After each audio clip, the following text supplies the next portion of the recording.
My question is on environment. Thank you for raising concern about the environment. At what cost the development is taking place in the developing countries? The China and India are the emerging economies, but at what cost these countries are developing? Maybe we do not know the amount of damage which is caused to the environment. So what's the question and to whom? The question is to this gentleman sitting Jerry left, Allen. right to you. Sorry. Yes. Now, the developing countries are being offered carbon credit by the developed countries because the developed countries will have the right to continue to spoil the environment, but the developing countries should not do that, and if they do not do that, they will be given credit. How far this policy is justified? Now, the Prime Minister of India Okay, also I made- think we got the question. I think, Jerry, can you answer that? Yes, it was an idea that was started in England about 25 years ago to sort of answer this issue, and we haven't advanced much beyond that. Why I said that if you can't measure it, you can't change it. We have to put real economic value on the environment of what it really costs us.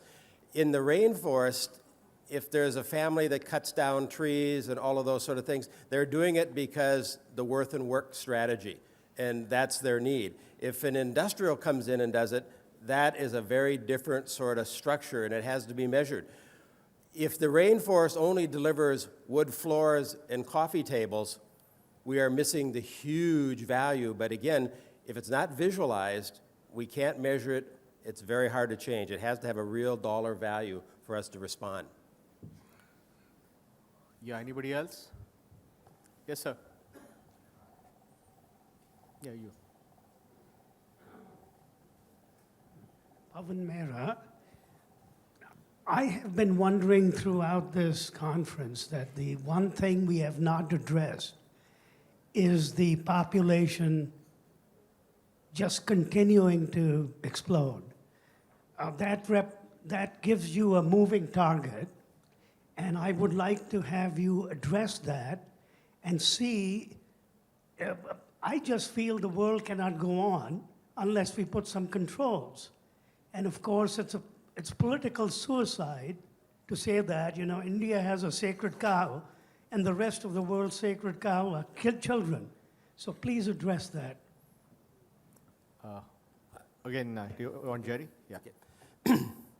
Very simple, educate the women.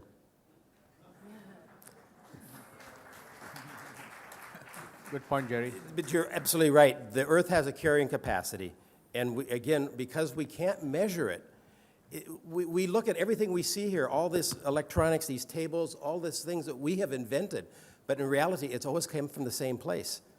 And we have to understand that nature always recycles everything. As long as we generate waste, we're going to be out of sync with the system. But the population challenges the carrying capacity. But as again I said, it's educate the women. Great. Yeah.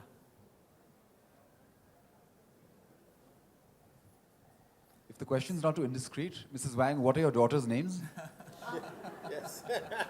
Well, I'm pleased to let you know that the one twin is called Anjali in Hindi. The other one is called Mei Li in Chinese. They even rhyme. Thank you. Thank you.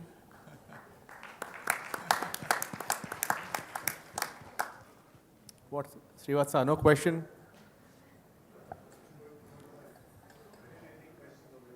I thought you were good at career-ending questions. Yes, sir. I would like to appreciate the book you have written. Thank you. It actually echoes the ideas of 100 millions of Indians, maybe except a block of few politicians. We really need the change. And you have really... Is there a question? I mean, yeah, apart from- I'm giving the question next one. Now, the question is actually maybe addressed to you. I think I'll never get a chance to you. This is a wonderful presentation you have made. And what next now? The beautiful ideas you have given, what next? How No, I do we think, take the ideas ahead? No, I think this panel has shown that, first of all, that you need ideas for change. All change happens because you conceptualize or conceive of a new set of ideas, and then you motivate a lot of people to drive that change.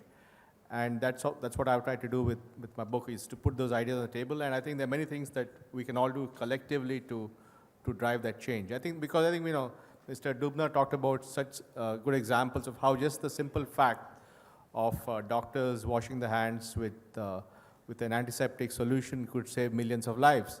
So idea that begins small can often become big, and I think I'm hoping that the idea in my book will do that. But it's not about my book, so I don't want to go on and on. So next question. Mr. Dubner, I was very pleased, I'm a doctor, so very pleased to hear about the Semmelweis story, which of course is a very impressive one. But I think if you read into the story, you know that Semmelweis took a long time to implement the ideas even in his own hospital. He had to start by forcing it into his own ward, and only then other people accepted it. And I'm making the point to say that the biggest challenge to change is the change of mindsets. I think there are very unique mindsets in different countries. Take China and India, for example. And we have very different ways of thinking about and doing things. And so how do you think we can integrate or change mindsets? That's, do I push? Yes. That's a great question, and that to me is the key question. It's what I was hinting at when I said that behavior change of any sort is very hard. We all, human beings have a certain arrogance that we tend to think we know better than the next person or the next group of people, and even more so that we can get them to do what is good for us and good for them. Now, that's a very noble idea, but it's arrogance and it's usually false. Now, when it comes to behavior change, you can look at many, many behaviors around the world where people engage in behaviors that they know are bad for them, and yet they are powerless to stop them. You could say different safety things, different health things, and so on. Even when you have a strong incentive to change behavior, it can be very hard to change behavior. I could give you many, many examples. The hand washing thing that's so interesting to me is that you're right. First of all, Semmelweis had a very hard time. He died, he also had mental instability, and he died in great dishonor without really having been recognized for what he did. Now, what's interesting, I mentioned in my talk that it's still a big problem in hospitals, that bacterial infections are one of the leading causes of accidental or non-consequential death in hospitals, often because medical staff don't wash their hands as well. So I've written about one instance where a hospital in Los Angeles worked so hard, a world-class hospital, Cedars-Sinai, worked so hard to get its doctors to change their behavior, but behavior change was like pulling teeth, so difficult, which is why, what's interesting to me, the best advances in antibacterial cleanliness in the last several years have not been behavioral changes. They've been design or engineering changes, which fits in very much with what Jerry was talking about. There's a mode of thought called libertarian paternalism these days, which sounds like an oxymoron. It's trying to get people, force people to do what's good for them. Design and engineering changes with hand washing are along these lines.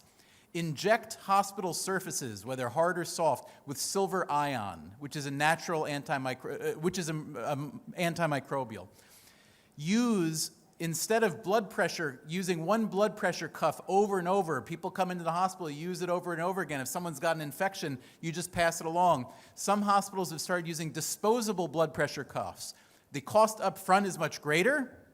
You save one life, the long-term cost is much less. And my favorite one comes from the UK, where the British Medical Association decided if they can't stop the problem by getting doctors to wash their hands, they were going to ban one article of clothing on the male doctor, which was the necktie, which if you think about it, if you're a male doctor, the necktie acts as a kind of giant germ swab during the course of your day. It just keeps collecting and redepositing. And worst of all, I don't know about the custom of dry cleaning in India, but in the States at least, we have a very specific calculus. You can wear your suit jacket 3 or 4 or 5 times, your trousers 2 or 3 times, shirts 1. The necktie, however, never goes to the cleaner unless you've spilled gravy on it. And so therefore, the British Medical Association said, you know what, it's hard to get people to change their behavior, especially their accomplished, bright people. let's re-engineer the situation so they don't have to worry about it. Okay, I think we have to have the last question, and I'm going to give it to Srivatsa, who's famous for career-limiting questions. Okay, after two career-limiting questions, here's hopefully a career-enhancing one. You've been exceptionally successful in the IT space, one of the few from you. This question is for you, Nandu. You've proved it to the world that you can be successful and good both at once. You can't become a chief mentor at 53 or 55. When and not if are you entering politics and which party? Well, actually, I don't want to be a politician. I want to be a plumber. Because I want to fix the intricacies of governance. So that I can do even without being a politician. Really.